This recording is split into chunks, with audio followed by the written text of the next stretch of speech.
parte va a ser revisión de tarea y por ahí les voy a pasar algunos videos. Revisión de tarea y luego en general lo que voy a hacer es hablar de reacciones. Reacciones muy importantes en la vida diaria o en la historia de la humanidad quizá. Reacciones muy espectaculares para un laboratorio escolar y la clasificación de las reacciones más genéricas. Entonces la clase de hoy va a tener que ver con eso. Iniciamos la sesión número 9 de nuestro curso. Lo primero que haremos es escuchar este We can video. compare that now to the burning of our ethane balloon. Ethane has more atoms in it. There are more bonds breaking and forming during the reaction, and therefore more energy will be released during our combustion. Much quieter, a slower reaction, but a much larger flame. Entonces la explosión que ustedes vieron del video de ayer, donde se usaban 3 combustibles, pues esta es la partecita de video del etano. Decimos que ese es un hidrocarburo. Estos compuestos hidrocarburos pertenecen a la familia orgánica, son compuestos derivados del petróleo formados exclusivamente por C y H. Solamente poseen carbono e hidrógeno. Se usan como combustibles en una reacción de combustión. Como lo estamos viendo en la reacción, el etano reacciona con el oxígeno produciendo dióxido de carbono y agua, y la relación estequiométrica que estamos viendo, o los moles reactantes, en este caso 2 moles de etano más 7 moles de oxígeno, y en los productos vemos 4 moles de CO2 y 6 de agua. Pues partiendo de esta reacción, uno de los ejercicios de la tarea era calcular la cantidad producida de CO2, pero de preferencia haciéndolo desde el factor de conversión. Entonces la primera pregunta de tarea era, si usamos esa reacción de combustión, calcular los gramos de dióxido de carbono que se obtienen a partir de 100 gramos de etano.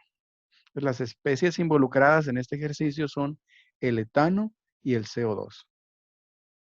Una de las cosas importantes es la relación que guardan estas dos especies. Por cada 2 moles de etano se producen 4 moles de CO2. Es una relación 2 a 4, o si le sacamos mitad de esa relación, es una relación 1 a 2. Bueno, entonces iniciamos con el cálculo. Decimos, una manera sencilla de hacerlo es la regla de 3, donde nosotros tenemos que incluir los gramos equivalentes a los moles. Es decir, si el etano tiene peso molecular 30, un mol de etano son 30 gramos, pues 2 moles son 60 gramos. De esa manera calculamos todos los moles y los multiplicamos por el factor o por el coeficiente. 7 moles de oxígeno, 224 gramos. 4 moles de CO2, 176 gramos. Y 6 moles de agua, 108 gramos. Entonces, para una regla de 3 simple, el planteamiento que estoy haciendo es muy visual. Es decir, si nosotros decimos que tenemos 100 gramos de etano y preguntamos cuántos gramos de CO2 se producen, o sea, la X en la relación de especies, pues eso nos genera una regla de 3 simple, donde decimos 60 gramos de etano producen 176, que sería casi 3 veces su cantidad. Entonces 100 gramos nos van a producir una cantidad de CO2 que va a ser muy parecido 3 veces a esa cantidad. Entonces, al hacer la regla de 3 simple decimos que multiplicaríamos 100 por 176 y dividiríamos entre 60. Ahora, si lo planteamos con factor de conversión, decimos, ¿cuál es el dato conocido? Los 100 gramos del etano. ¿Qué hay que hacer? Convertirlos a moles de etano, usando ese factor de conversión. Un mol son 30 gramos, cancelamos gramos. Después, lo pasamos a moles de la especie de interés, CO2, y decimos, la relación que guardan estas especies son 4 moles de CO2 por cada 2 moles de etano. Y así convertimos a moles de CO2. Y al final usamos el factor de conversión que nos da moles a gramos. Es decir, un mol de CO2 son 44 gramos. Y eso nos dará por resultado 293.3 gramos de CO2. Entonces, ahí estamos viendo las dos maneras de calcularlo. Aparentemente, la regla de 3 simple es más sencilla. Pero, ¿qué necesitamos para la regla de 3 simple? Necesitamos la reacción balanceada. Y a veces esa es la parte más complicada. Y necesitamos calcular los gramos totales que representan esos moles. Y entonces sí, hacer la regla de 3 simple es muy sencillo. Pero tienes que entender que tienes que partir de una reacción y de su balanceo. Ahora, ¿cuál es la ventaja que tiene usar factores de conversión? En los factores de conversión, tú no necesitas la reacción. ¿Qué necesitas saber?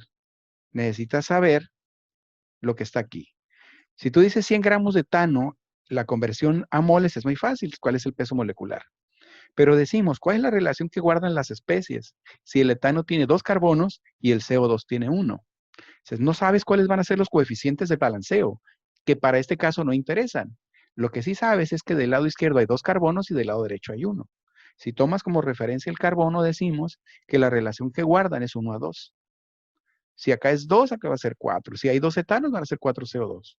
O cualquiera de los números que tenga el CO2 va a ser siempre el doble que los moles que tengas de etano. Entonces, con esa relación, sin tener la reacción, sin tener que balancearla, tú estableces la relación molar. ¿Qué dices? 2 moles de CO2 por cada mol de etano, que es lo mismo que tener 4 moles sobre 2 moles. Y ahí nosotros sacamos al final lo que es un mol de CO2 y el resultado es exactamente el mismo. ¿Sí? ¿Cuál es la ventaja? Que no necesitamos la reacción. Y eso es una gran ventaja. Bueno, entonces, aquí tenemos la misma reacción, pero ahora es la segunda pregunta.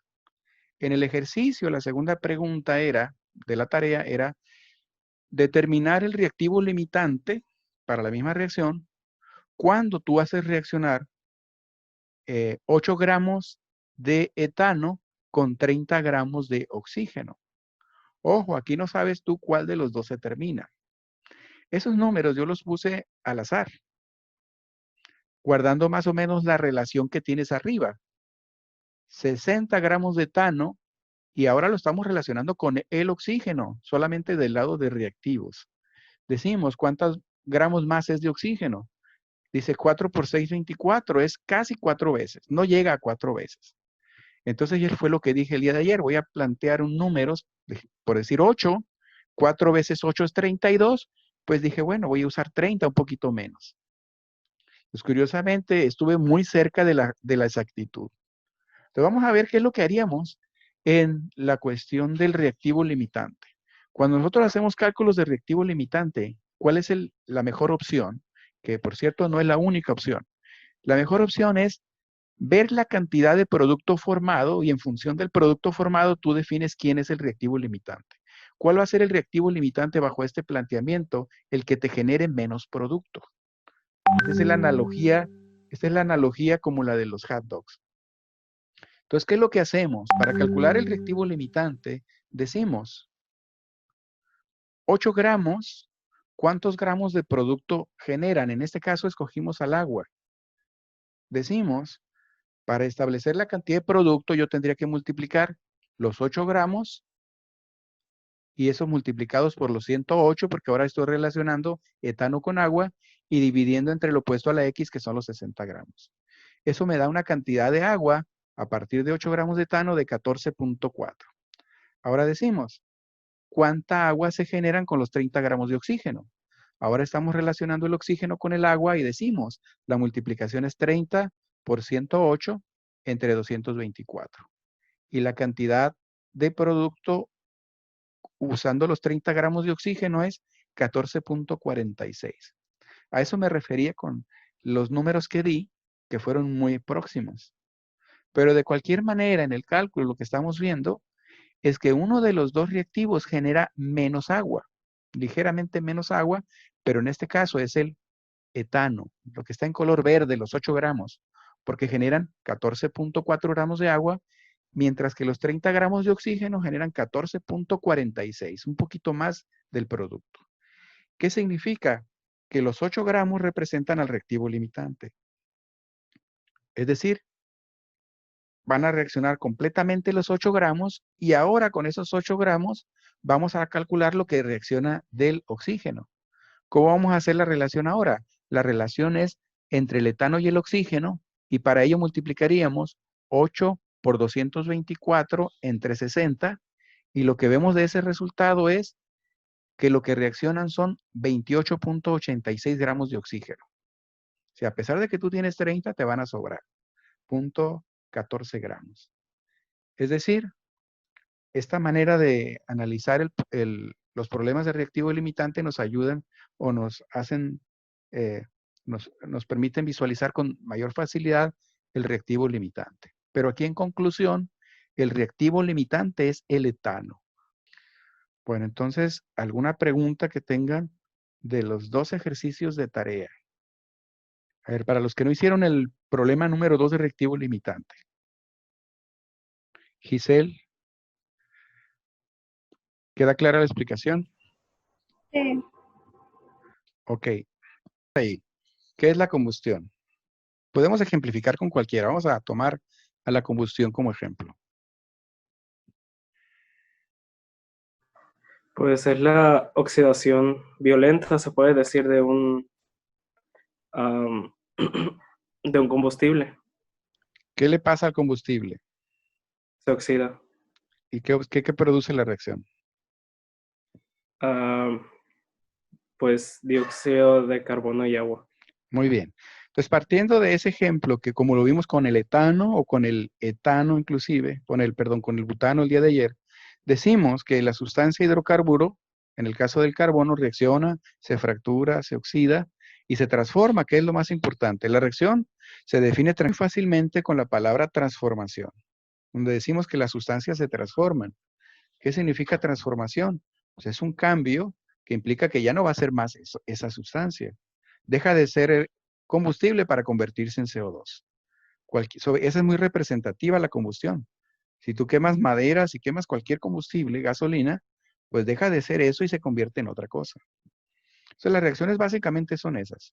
Son transformaciones de sustancias a otras sustancias, ¿sí? Hay sustancias que tienen unas características y se transforman a otras sustancias con características distintas. Por ejemplo, si hablamos de una reacción de laboratorio, que típicamente se hace porque es muy espectacular, el sodio metálico, tú lo agregas al agua y por cierto es una reacción violenta, exotérmica, inclusive explota, decimos, reacciona con el agua y el sodio ya no es sodio, ahí se convierte en hidróxido de sodio. Y luego por ahí hay liberación de hidrógeno. O sea, una de las sustancias que se generan es un combustible, por eso explota. Pero ¿cuáles eran las sustancias originales? Un metal y el agua. Y esas sustancias se transformaron en un hidróxido y hidrógeno. Es una reacción. Si tú combinas el sodio, que es agresivo, con el cloro, que es un gas tóxico, de repente tienes sal común, una sustancia que es completamente distinta, cristalina, blanca, es decir, no te hace daño, mientras que el sodio y el cloro, que son los reactivos, sí. Esa es una reacción, es una transformación de sustancias en otras distintas. Entonces, lo que vamos a ilustrar ahorita en las siguientes diapositivas, en los siguientes videos, es eso. Vamos a decir, ¿cómo sabemos que algo reacciona? Si tú estás viendo el fenómeno, ¿cómo sabes que reacciona? Decimos que hay manifestaciones. ¿Cuáles son las principales manifestaciones de reacción? Una que burbujea, otra que cambia de color, que cambia el pH, que hay flama, ¿sí? Que genera turbidez, que genera burbujeo. Algo tienes que ver en la transformación. Entonces, de esa manera nosotros decimos que algo está reaccionando. Bueno, entonces vamos a comenzar con los videos. Bueno, entonces, a continuación lo que voy a hacer es mencionarles sobre el siguiente video. El siguiente video está traducido, pero habla de las 6 reacciones que cambiaron la historia. No son necesariamente las más importantes y son muy relevantes, ¿sí? Pero para quien edita el video o da el mensaje, pues son reacciones muy importantes. ¿Cuáles son esas reacciones? Pues habla, por ejemplo, Maillard, que es una reacción que él describe, más que inventarla, la describe. Dice, la transformación que sufren los alimentos principalmente. Cuando las proteínas, los carbohidratos o los aminoácidos reaccionan entre sí, hacen que los alimentos se oscurezcan y adquieran muchas gamas de sabores. Es decir, le da importancia a los procesos de cocción y a las reacciones que se llevan a cabo cuando eso sucede. Otra reacción que van a ver ustedes en el video es la formación de bronce. Aunque propiamente no es una reacción, porque decimos que lo que estamos haciendo es una mezcla de metales, es decir, estamos hablando de una aleación donde participa el cobre y el estaño, pues para él lo toma como una reacción, un proceso de cambio que es relevante en la historia. Luego por ahí va a mencionar la fermentación. La fermentación generalmente dada por bacterias, o se puede dar por otros organismos como las levaduras, donde sustancias complejas como los carbohidratos o proteínas, pero principalmente carbohidratos, se transforman en compuestos muy pequeños, a veces que tienen que ver con acidez, que son ácidos, o generan alcohol para los procesos de bebidas alcohólicas o inclusive CO2. Entonces habla un poquito de ese proceso de fermentación. Luego mencionará la saponificación. La saponificación es el proceso de elaboración de jabones o de jabón. Y el origen de estos procesos es a partir de grasas o de manteca, ¿no? Grasas que son sometidas a un proceso de hidrólisis que puede ser ácida o que puede ser alcalina. Generalmente es alcalina con sosa cáustica o hidróxido de sodio. Otra de las reacciones que va a mencionar va a ser la formación de los cristales de silicio. Ese mismo silicio que se encuentra en la arena, en el dióxido de silicio, pero ordenado de otra manera que permite hacer del silicio un cristal altamente ordenado y con un alto grado de utilidad, sobre todo en cuestiones de tecnología, en computadoras, entre otras cosas. Y la última reacción que menciona el video, y las está mencionando en ese orden de importancia para él, es la reacción de Haber-Bosch, que es una reacción que habla de la producción de amoníaco. Sí, diciendo, y el realce de esta reacción es que hay mucho nitrógeno en el ambiente, el nitrógeno atmosférico, pero que difícilmente se aprovecha porque hay que fijarlo al suelo y por las bacterias del suelo hay que convertirlo a amoníaco o a derivados nitritos, nitratos, para que las plantas puedan aprovecharlo. Haber-Bosch habla de ese proceso, de cómo se convierte el nitrógeno en amoníaco o en hidróxido de amonio, y de ahí pues hacer muchas cosas, entre otras cosas fertilizantes y explosivos. Physics might show us the universe's basic building blocks, and biology lets the universe understand itself. But chemistry is where all the fun happens in between. We have thousands of chemical reactions going on inside us every second, but it's the ones we've mastered with our hands in labs and workshops and factories and even kitchens that have made humans what we are today. A few chemical technologies have made such an explosive change in how we live that they've altered the very trajectory of humanity. Here's 6 chemical reactions that changed history. Fire was our first foray into chemistry, for better and for worse. Whether it's animal, vegetable, or whatever's in Hot Pockets, cooking our food makes it easier to digest. We get more nutrition for a lot less work.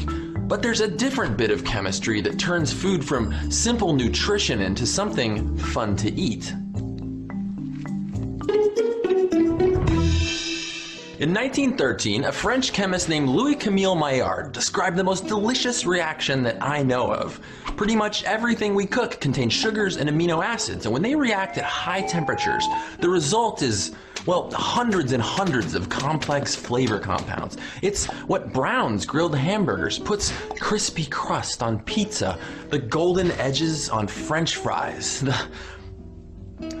Sorry, I got a little carried away there. Anyway. Sure, harnessing fire made food more digestible, but the Maillard reaction made it more fun to eat and to drink. Because really, where would we be without roasted coffee? Dogs and cats living together, mass hysteria!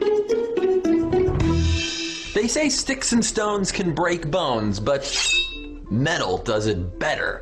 If your ancestors didn't figure out the chemistry of bronze, they were probably conquered by someone who did. The only pure metals that Earth has any good amount of are copper, gold, silver, and platinum. But unfortunately, they're all either too valuable, too heavy, or too soft to make good pokey sticks with. Beginning 5,000 to 6,000 years ago, people began alloying or mixing copper with elements like tin to make bronze, a step up in hardness and durability from pure copper.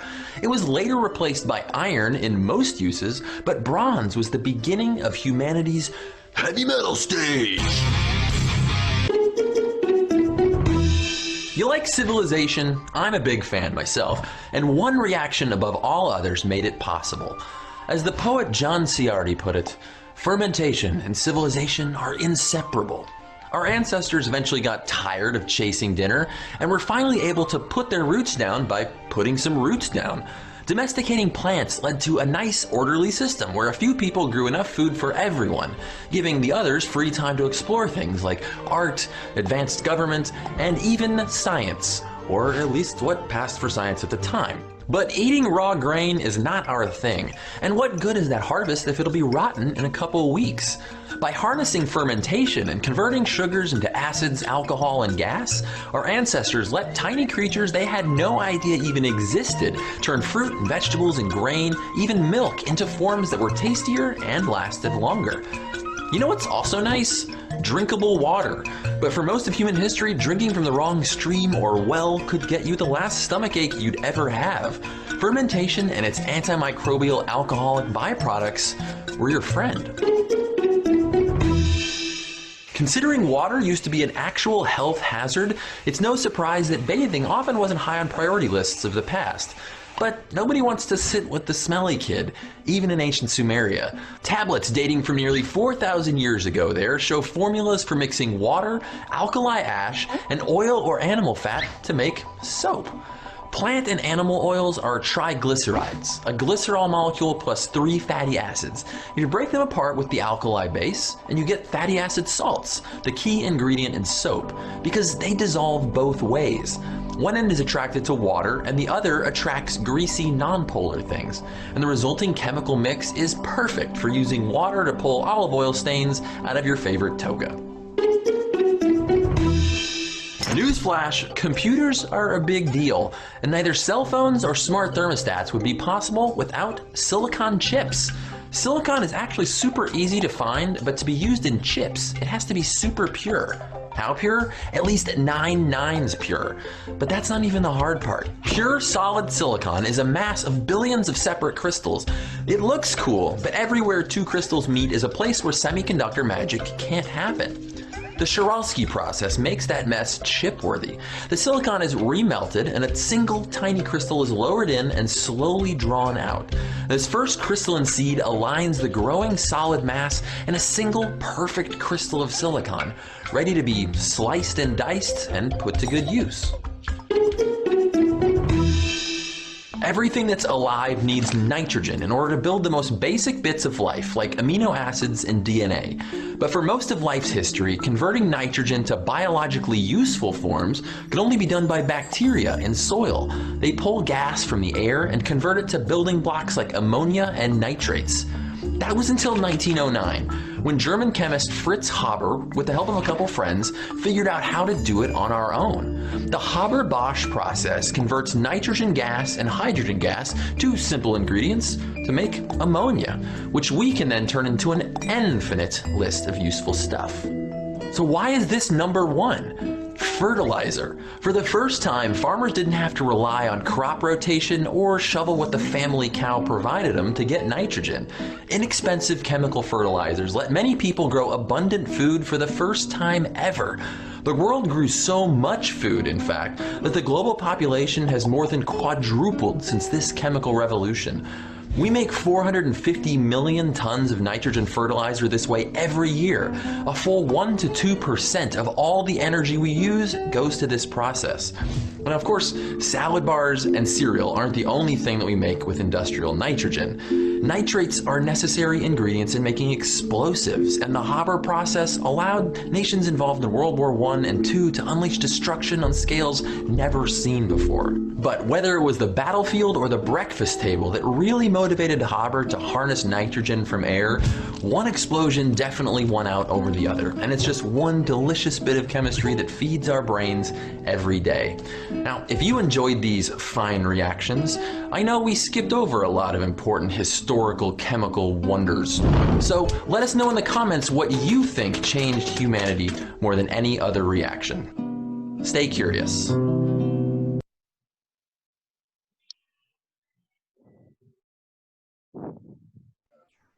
Profe, lo último de lo que habló fue del nitrógeno, ¿no?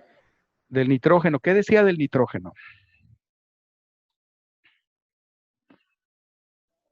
Que se aprovechó para hacer fertilizantes y bombas. Y bombas, explosivos. En el caso de los fertilizantes, generalmente lo más importante decimos que es el nitrógeno y el fósforo. Es un alto costo en la producción de agropecuarios.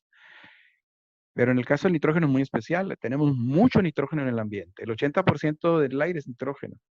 Pero ni nosotros ni las plantas directamente lo aprovechan. Entonces ese proceso es muy interesante porque convierte el nitrógeno gaseoso en una forma soluble o en una forma sólida. Lo convierte en amoníaco o disuelto en agua, en amonio o hidróxido de amonio, y luego se puede convertir en nitritos y nitratos. Esas son las fuentes de nitrógeno para las plantas. Es decir, cuando hablamos de fertilizantes en agricultura son esos alimentos que las plantas requieren, ¿sí? Y por eso es la gran ventaja, ¿no? Muchas de las cosas que comemos o que se producen tienen que ver con la industria agropecuaria. Bueno, para mí es muy importante hablar de reacciones. Si a mí alguien me pregunta, ¿por qué estudié química? Porque me inquietaban las reacciones. Y la gente se especializa para trabajar en reacciones. Si ellos trabajan en una industria láctea o trabajan en la industria cervecera, por ejemplo, mi esposa trabajó 10 años como coordinadora de control de calidad en microbiología aquí en la Tecate, en la cervecería Cuauhtémoc Moctezuma, y era lo que hacían, controlar los procesos fermentativos. Es ver todos los procesos y todos los parámetros de calidad que tenían que ver con la producción de alcohol, con la producción de CO2 que después se inyecta a la cerveza, ¿sí? Entonces se enfocan en un proceso que es una reacción. Pero hay muchos, como venía al final del video, hay muchos procesos. Si hablamos en la actualidad, pues diríamos la industria farmacéutica. Muchas de las sustancias que vemos en la industria farmacéutica son sintéticos. ¿Qué significa el término sintético? Que son producidos bajo reacciones. En la naturaleza hay una gran cantidad de cosas que no son naturales. Los plásticos, por ejemplo, en general no son naturales. El hombre los ha fabricado. ¿Cómo? Con reacciones. Entonces aparece la polimerización. Al final del video, llena de reacciones en la diapositiva. O sea, termina diciendo, no son las únicas, sino que hay otras. Y pues yo quise ser químico porque me interesó algunos tipos de reacciones, ¿no? No sé cuáles fueron sus motivos para ser químicos, pero el mío era aprender más sobre reacciones. De eso se trata la química, ¿no? Entonces, en esta segunda parte vamos a iniciar con las reacciones en química inorgánica. Las reacciones desde un enfoque más general. Pues, comentando sobre reacciones, decimos que una reacción química es el cambio o transformación que sufre una sustancia para formar una nueva. Decimos que esa sustancia, por ejemplo, el carbono o el carbón, reacciona con el oxígeno para producir CO2. Decimos una sustancia con unas características, algunas propiedades muy específicas, se transforma en otras sustancias con características o propiedades muy específicas. De tal manera que ilustramos aquí cómo para formar CO2 a partir del carbono, reaccionando con el oxígeno, pues necesitamos que haya alguna fractura o algún cambio. O sea, el oxígeno tiene que disociarse para formar el dióxido de carbono.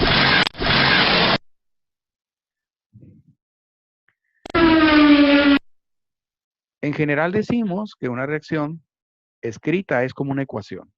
De hecho, le llamamos la ecuación química. Decimos que los reactivos están a la izquierda, los productos es lo que resulta de que estos reaccionen, aparecen a la derecha, y en este caso, pues hay cierta simbología. La principal simbología en una reacción es la flecha, que significa produce, o se interpreta o se lea como produce o da lugar. Los signos más, que indica la cantidad de sustancias que reaccionan o que se producen. La flechita hacia arriba, que significa que es gaseoso. Flechita hacia abajo significa que no es soluble o que precipita. La simbología entre paréntesis puede ser estado físico, como la G de gas, L de líquido o S de sólido. La simbología AQ o AC significa que está en solución o solución acuosa. Si acaso hay una condición o una situación donde se requiera en la reacción, como la electricidad, aparece corriente eléctrica, CE, o la simbología típica de calor o energía, que la usamos con el triangulito. Entonces es común identificar las reacciones por la simbología y obviamente por la nomenclatura de las sustancias involucradas. En esta reacción que están observando, tenemos que el óxido de calcio reacciona con el agua y produce hidróxido de calcio, que es conocida como la cal en la construcción. ¿Qué tenemos que hacer? Pues hacer fracturas de enlaces en las uniones de calcio-oxígeno, oxígenos-hidrógenos, para formar una sustancia diferente. Bueno, entonces aquí en adelante ilustraré algunas de las reacciones típicas comunes. Bueno, en especial esta es una reacción de síntesis, es una reacción en un solo sentido y le llamamos irreversible. Aquí estamos viendo una reacción donde los átomos de magnesio se combinan con oxígeno. O aquí una doble sustitución donde la plata se combina con el cloro y forma un precipitado, una sustancia insoluble y nitrato de sodio. O en este caso, la combinación de hidrógeno con cloro gaseoso para producir ácido clorhídrico. La simbología que aparece arriba con doble flecha implica que la reacción es reversible, lo que significa que una vez formados los productos, estos reaccionan entre sí para regenerar al reactivo. Bueno, entonces es una reacción o un ejemplo de reacción reversible. Bueno, es importante cuando se habla de reacciones para una categorización o para una categoría de reacciones hablar del proceso de oxidación o hablar del número de oxidación. ¿Qué es el número de oxidación? Es un numerito que asignamos a las especies.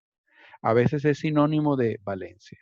Entonces, oxidación es el número asignado a las especies, ya sea en su estado elemental o en su estado combinado como compuestos. El numerito que se asigna dependerá de si cede o no electrones. En este caso, no podemos decir, por ejemplo, que la valencia del sodio es +1, porque estoy representando un sodio solo. Decimos que en la naturaleza, cuando el sodio está puro, está monoatómico, como lo estaría cualquier metal, el fierro, el aluminio, el calcio, etc. Pues como no está combinado, no tiene valencia. Entonces, a él le vamos a asignar un numerito, y ese número se llama número de oxidación. Y le asignamos el 0 a todas las especies puras o en su estado elemental, en su estado natural puro. Es decir, si nosotros vemos al oxígeno, aunque esté combinado consigo mismo, decimos que no posee valencia. Entonces también le asignamos un número de oxidación, a pesar de ser diatómico. El número de oxidación también es 0. Entonces, el concepto de número de oxidación se genera para esas especies en estado elemental. ¿Qué pasa cuando tenemos una sustancia donde ya está combinado el sodio o el oxígeno? Entonces decimos que esos numeritos se definen en función de la transición de electrones, lo que conocemos típicamente como la valencia. No más que aquí le vamos a llamar número de oxidación. Para los casos o los ejemplos de compuestos, valencia y número de oxidación son sinónimos. Entonces, para ello tenemos que recordar un poquito de su química general, donde decíamos, para saber el número de electrones disponibles o transferidos, necesitamos saber el número atómico. En la tabla periódica, el número entero, en el caso del sodio 11, nos representa el número de protones, cargas positivas, pero también el número de electrones, cargas negativas. Entonces aquí decimos, si nosotros hacemos la distribución de esos electrones por capas o niveles según la configuración actual de Schrödinger, decimos el primer nivel se llena con 2 electrones, el segundo nivel acomoda 2 en S y 6 en P, también se llena, y ahí van 10 electrones, que serían los superíndices. Pero como tenemos 11, el 11º electrón queda en el último nivel. Y de ahí obtenemos nosotros lo que llamamos la estructura de Lewis, que es la representación de los electrones de su último nivel sobre orbitales S y P, a lo que llamamos la capa de valencia. Es decir, la capa de valencia del sodio es 3s1 y esa capa de valencia tiene un electrón de valencia. Y entonces ese electrón de valencia lo representamos en alguna simbología como punto, asterisco o cualquier otra figura. Entonces, eso nos indica la disposición que tiene el sodio con respecto a sus electrones. Como normalmente decimos que la estabilidad es en función de los 8 electrones de cada nivel, entonces decimos que al sodio le están faltando 7. Y también por ello decimos que es mucho más fácil que el sodio pierda su electrón a que gane 7 y complete su octeto. En el caso del oxígeno, número atómico 8, a la hora de acomodar sus 8 electrones, tenemos que el último nivel se queda con 6 electrones, 2 en el S, orbital S y 4 en el orbital P. Es decir, esa es su capa de valencia, 2s2, 2p4. Si nosotros sacamos esos 6 electrones de valencia y los representamos en la notación de Lewis, tendríamos un oxígeno con 6 asteriscos y por lo tanto, para él es mucho más fácil completar el octeto. ¿Cómo? Pues recibiendo electrones de otras especies. ¿Cuántos electrones necesita? 2, porque ya tiene 6. Entonces, para entender a la molécula del óxido de sodio que aparece arriba a la derecha, decimos la proporción de uniones 2 sodios con un oxígeno. Y la justificación es que como el oxígeno necesita 2 electrones, un sodio le provee un electrón y otro sodio le provee el segundo electrón. Es decir, la valencia nace de esa notación, de la estructura de Lewis molecular, donde decimos qué es lo que hace de manera individual cada sodio, donar un electrón. Y esa es la valencia. Cuando el elemento dona electrones, se carga positivo y el número de electrones que dona es 1. Por lo tanto, el sodio es más 1. Pero ahora, ¿cuál es la valencia o número de oxidación del oxígeno? Decimos que para los no metales, los que tienen 4 más electrones, para ellos la valencia son los electrones que reciben, no los que tiene, los que recibe. Y como tiene 6, necesita 2, recibe 2. Por lo tanto, la valencia en negativo es menos 2. Esos numeritos más 1 y menos 2 son las valencias de sodio y oxígeno, pero también son los números de oxidación. ¿Por qué es importante identificar los números de oxidación? Porque una de las reacciones importantes en la química es la reacción redox. Decimos que si nosotros sacamos a las especies en lo individual, lo que estamos observando es que el sodio pasa de número de oxidación 0, su elemental, a número de oxidación más 1. ¿Qué pasa con el numerito? Crece, aumenta, y a eso se le llama oxidación. Y oxidación está definido como la pérdida de electrones, es la pérdida que sufre cierta especie. Ahora, ¿qué pasa con el oxígeno? El oxígeno pasa de 0 a menos 2, lo cual significa un decremento o una disminución. A ese proceso se le llama reducción. Para el caso en este caso, reducción es ganancia de electrones. Decimos, cuando tú vas hacia arriba en la valencia, para hacerte más positivo tienes que perder electrones. Pero en el caso de la reducción, cuando vas de un número hacia abajo o te vas haciendo más negativo, eso lo logras ganando negativos, es decir, ganando electrones. La característica de estos dos procesos es que se dan simultáneos. De ahí que cuando en la reacción que estamos viendo arriba decimos que el sodio se oxida, en realidad decimos que se oxida en el concepto químico porque aumenta su número de oxidación. Obviamente gana oxígenos, pero químicamente hablando decimos se oxida porque pasa de 0 a más 1. En función de los principios de los procesos oxidación y reducción, nace la palabra redox. Reducción, oxidación. Entonces, eso es una reacción redox. Es una reacción donde participan especies, una que se oxida y otra que se reduce. Bueno, aquí hago una pausa. Preguntas que tengan. Entonces, ustedes tienen que ser capaces de identificar al menos las reacciones redox. ¿Cómo podemos hacerlo? Pues ver de un lado si está una especie elemental, ¿sí? Y ver si del otro lado está ya combinada con otro distinto. Esa es la manera más fácil. Entonces, si tú ves en la reacción del etano, tienes al oxígeno, porque las combustiones se llevan con oxígeno, combustible con comburente. ¿Y qué se produce en la combustión? Se produce CO2 y agua. ¿Cómo aparece a la derecha el oxígeno? Combinado, CO2 con el carbono y agua con el hidrógeno. Es decir, a la derecha el oxígeno está como menos 2, que es su valencia de moléculas binarias. Pero ¿cómo está a la izquierda en la combustión? Como O2 tiene número de oxidación 0.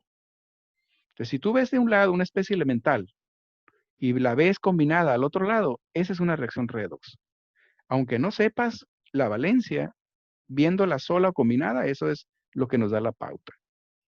¿Captaste la diferencia entre número de oxidación y valencia? No, la valencia son los numeritos que aparecen arriba como exponentes con signo. Más 1, más 3, menos 2. Esas son las valencias. ¿Sí? O las cargas a veces les llamamos, ¿no? Para decir que las especies se neutralizan. Eso es lo que explicaba ahorita.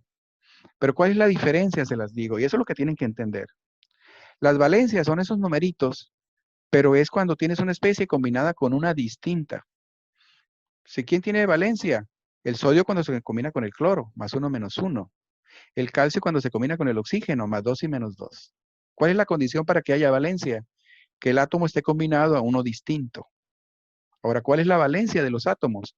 Los electrones que dan y que reciben. ¿Cuántos da el calcio? 2. ¿Cuántos recibe el oxígeno? 2. Entonces, por eso es más 2 y menos 2. Al aluminio lo vemos con más 3 cuando se combina con uno distinto, significa que él cede 3 electrones. Si se combina con el cloro menos 1, pues por eso se cruza el 3. Sería AlSl3. ¿Cuáles son las valencias? Los electrones que da el aluminio, que son más 3, y los electrones que recibe cada cloro, que es -1, cada cloro recibe 1. ¿Sí está claro? La valencia son los electrones ganados o perdidos, que se ejemplifican como si fuera un exponente o un superíndice, con signo más cuando cede electrones, con signo menos cuando gana electrones. Esas son las valencias, los numeritos que a veces vemos como cargas. ¿Y qué es el número de oxidación? El número de oxidación es una nomenclatura que se usó para identificar a las especies que no tienen, como el sodio elemental Na o el oxígeno elemental O2, no tienen valencia.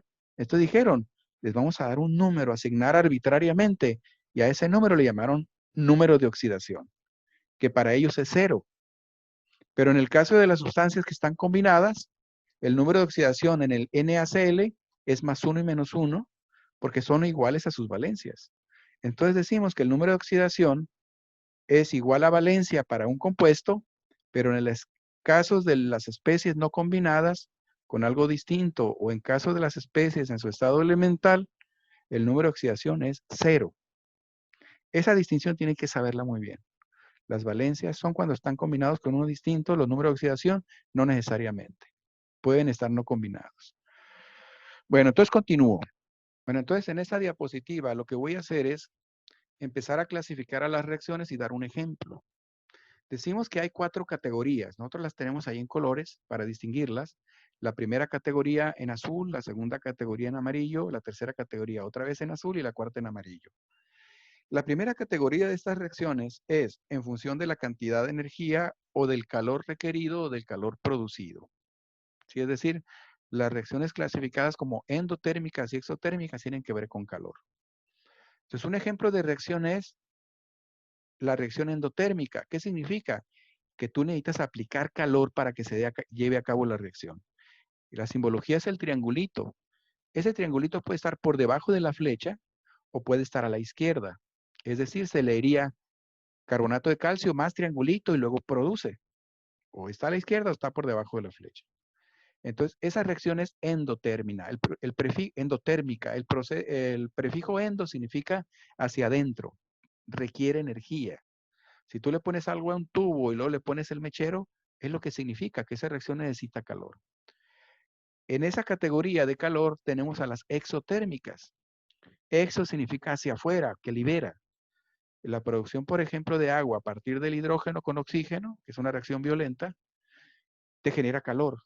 Por lo tanto, una reacción exotérmica es aquella que tiene el triángulo o este símbolo de energía o calor a la derecha. Una segunda categoría es en función del sentido de la reacción. Como decíamos hace rato, puede ser en un solo sentido o puede ir y regresar. Entonces decimos que una reacción es reversible, en este caso un equilibrio de ionización, cuando va a la derecha y esas especies reaccionan nuevamente para regenerar el reactivo. Una simbología de reversibilidad es la doble flecha. Es una reacción reversible. ¿Cuándo se llama a la reacción irreversible? Cuando no tiene reversa, no tiene regreso. El fierro, por ejemplo, de una puerta, de una lámina, de una protección, de fierro que no se pintó, por ejemplo, se oxida, reacciona con oxígeno y produce óxido férrico. Y entonces se forma un polvito y se empieza a desmoronar la puerta. Se empieza a formar ese polvo característico rojo ladrillo. En este caso también es una oxidación, es una reacción redox. ¿Por qué? Porque el fierro elemental 0 pasa a fierro +3. O el oxígeno elemental 0 pasa a oxígeno -2. Bueno, entonces decimos que una sola flecha implica un proceso irreversible. La tercera categoría es en función de la formación y rompimiento. Bueno, la tercera categoría es en función de la formación y rompimiento de enlaces. Y en esa categoría tenemos 5 tipos. Una reacción de síntesis, que significa que dos sustancias pequeñitas se combinan para formar una más grande. Simplemente el pegar bloques para construir algo más elaborado. Se llama síntesis o combinación. Una reacción de descomposición es al revés. Tú rompes o fracturas algo más complejo para dar especies más sencillas. Descompones, en este caso, al clorato de potasio para producir oxígeno y cloruro de potasio. Un tercer tipo en esta categoría es desplazamiento simple. Y en este caso lo que estamos viendo es que el fierro que funciona como metal, donador de electrones, lo que hace es desplazar al hidrógeno. Y a la derecha vemos cómo el hidrógeno queda aparte. Y el anión cloruro se va con el fierro. Entonces decimos que en este caso el fierro desplaza al hidrógeno. Es una reacción de desplazamiento simple. ¿Cuándo se llama de doble desplazamiento o desplazamiento doble? Cuando ambos metales se desplazan simultáneamente. El fierro desplaza al hidrógeno o el hidrógeno desplaza al fierro. Es decir, el fierro se va con el anión contrario cloruro y el hidrógeno se va con el anión contrario sulfuro. De esa manera tenemos una reacción de doble desplazamiento. Estas reacciones son típicas cuando se habla de precipitación. Y por último, hablamos en esta categoría de formación y rompimiento de enlaces de la neutralización. ¿Qué es la neutralización?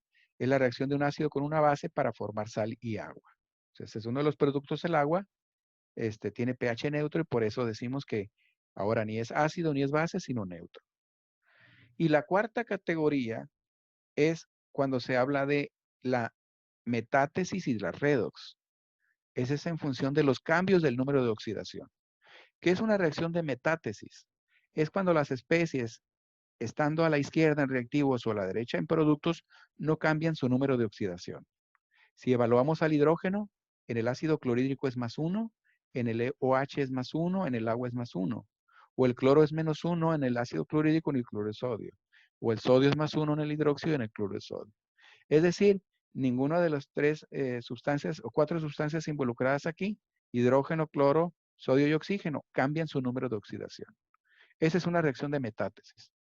¿Cuándo es redox? Cuando las especies cambian de reactivos a productos. El sodio es 0, pasa a sodio +1, o el oxígeno, o el hidrógeno en este caso es +1 en el agua y pasa a 0 en el lado derecho, cuando hablamos del hidrógeno. Si una reacción es redox, pues obviamente no es metátesis. O viceversa, si una reacción no es metátesis, es redox. Entonces, así hablamos de las 4 categorías para la clasificación de reacciones. En el primer caso tenemos la síntesis, descomposición, desplazamiento simple, desplazamiento doble y neutralización. La formación de ácido sulfúrico a partir del trióxido de azufre y agua nos da una síntesis. La descomposición del ácido carbónico nos forma CO2 y agua. El aluminio desplaza al hidrógeno del ácido clorhídrico para formar cloro de aluminio y hidrógeno. En el desplazamiento doble tenemos que la plata del nitrato de plata se va con el cloruro para formar cloro de plata. Y el sodio del cloro de sodio se va con el nitrato y forma nitrato de sodio. Y en la neutralización tenemos que la sustancia ácida, ácido clorhídrico, con la sustancia hidróxido de sodio básica, nos generan sal, cloro de sodio y agua.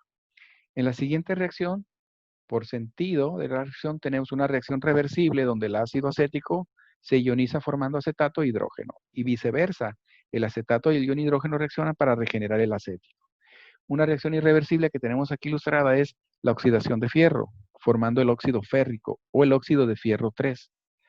En la categoría de requerimiento o liberación de calor tenemos endotérmica, que significa que para hacer reaccionar a fierro con el azufre necesitamos calor. Para formar la sal, sulfuro de fierro. En la combustión tenemos la combustión del metano produciendo CO2 y agua, una reacción por cierto también exotérmica. En la última categoría tenemos una redox donde el fierro se oxida, el fierro pasa a óxido férrico y en la última la metátesis, también la neutralización, porque las especies no cambian su número de oxidación. Vi que alguien batallaba por el nombre metátesis, es el nombre de lo contrario a oxidación-reducción. O sea, es una reacción donde no hay redox, cualquiera donde no haya redox es metátesis. ¿Sí? Si tú ves que el número de oxidación cambia en un elemento, debe haber otro que cambie, porque las reacciones redox, una especie se oxida y la otra se reduce. Entonces, cuando hablemos de balanceo, o el día de mañana que les pase por ahí parte de un balanceo, o de los balanceos, si es que me alcanza el tiempo, eso es lo que voy a decir. En la reacción redox debe haber una especie que se oxida, que aumenta, y otra que se reduce, que disminuye su numerito. No hay dudas, para todos queda claro.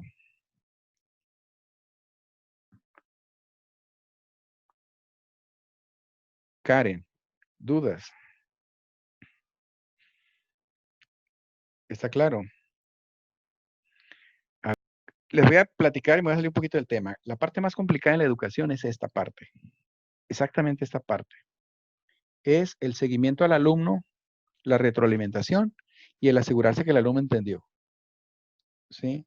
Si el alumno dice sí, si el proceso yo lo hago bien breve, simplemente digo, a ver, yo te voy a dar retroalimentación. ¿Entendiste? Tú me dices, no entendí, pues lo vuelvo a explicar. Pero si tú me dices, sí entendí, pues ya terminé mi chamba, ya di retroalimentación. Todos son muy inteligentes, ¿sí? Eso es muy práctico para el maestro. ¿Pero qué tengo que hacer? Por eso tenemos que hacer exámenes. Les pongo un examen y en realidad me van a decir ustedes ahí cuánto entendieron. Y entonces ese sí que me habían dicho se va a convertir en un 40, 60, 70. Y les voy a decir yo, ¿sabes qué? No sabes esto, no sabes esto y no sabes esto. Pero la retroalimentación no termina con un número. La retroalimentación tendría que terminar en el proceso de decir, a ver, otra vez, va de nuez. Te pones a estudiar y te los aprendes y entonces podemos hacer un quiz y hasta que tú me demuestres a mí que sí entendiste. ¿Sí? El proceso de educación se cierra en el proceso de enseñanza cuando el alumno aprende. Si no, son procesos inconclusos. Desgraciadamente nuestra formación y cultura mexicana así es. Nos formamos con procesos inconclusos. Si el alumno llega a un nivel sin leer, el alumno llega a un nivel sin álgebra, lógica básica, llega a un nivel sin química. Y dicen así, como decían en primaria, secundaria, en prepa, universidad, no, ya no se puede hacer eso. ¿Sí? Yo por cuestiones de practicidad, de hacerlo rápido, si yo les pregunto, me dicen que sí, ok. Pero acá por atrás de ustedes digo que Dios los bendiga. ¿Sí? Porque yo sé que tanto saben en función de lo que a veces en los exámenes ustedes responden. Obviamente un alumno que no contesta su examen, que lo dejó en blanco, pues no entendió nada. Bueno, entonces cuando ustedes no preguntan o asienten con su cabeza, el proceso queda muy abierto, pues no estoy cerrando nada, ¿sí? Pero entendemos que este intento de curso es rápido, ¿no? Entonces lo que yo espero de ustedes es que si se quedan con dudas, no le hace que yo sepa si las tienen o no. Ustedes por ustedes mismos cierren esos procesos. ¿Por qué les estoy incluyendo estos temas? No solamente porque yo los voy a usar, sino por ustedes. Son bases de la química. Son los sustentos, porque las clases que vienen van a hablarles, en muchas de las clases les van a hablar sobre lo mismo.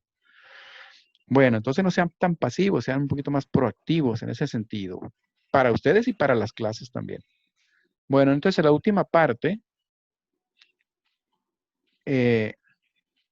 si no hay dudas, entonces les paso este último video que a mí me llamó mucho la atención, que son reacciones muy espectaculares hechas en un laboratorio. Pero quiero aprovechar la oportunidad para decirles algo. En los laboratorios siempre hay riesgos. Y muchos de los riesgos que van a observar en el siguiente video es las cuestiones de seguridad. Entonces, en ese video de práctica escolar, pasan al frente en un salón, en un laboratorio, y hay demostración. Cada equipo hace su práctica demostrativa.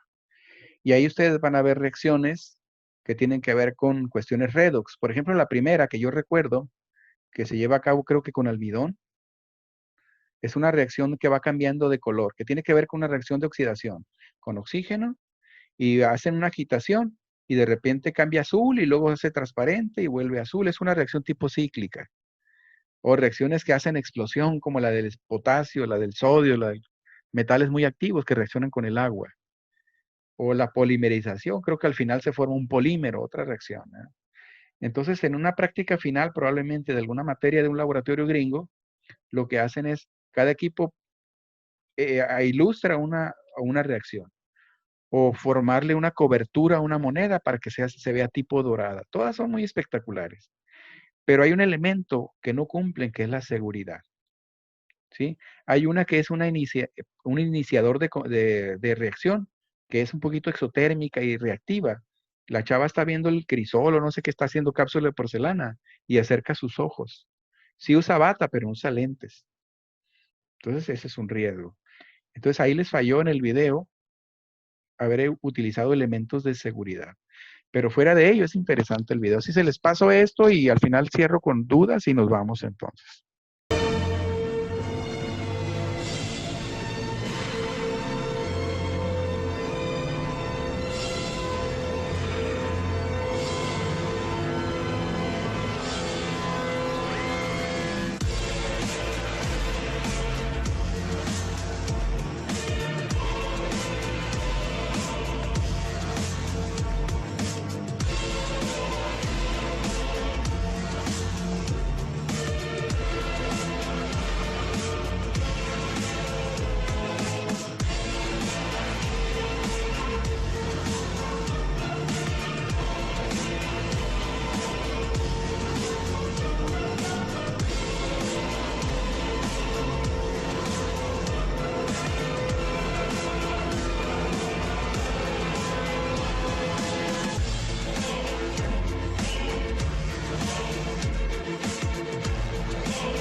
Bueno, entonces, esas eran las reacciones que quería que vieran. Hay reacciones muy espectaculares. Pero la idea aquí es, de nada sirve ver explosiones y fuegos y luces y cambios si no entendemos, ¿no? Las reacciones hay que entenderlas. Está bueno, entonces si no hay preguntas, espero que haya sido lo suficientemente claro en la explicación del día de hoy, de las reacciones. Pero necesito que ustedes sigan checando videos o sigan repasando. Está bueno, que la pasen bien, feliz fin de semana, nos veríamos el lunes.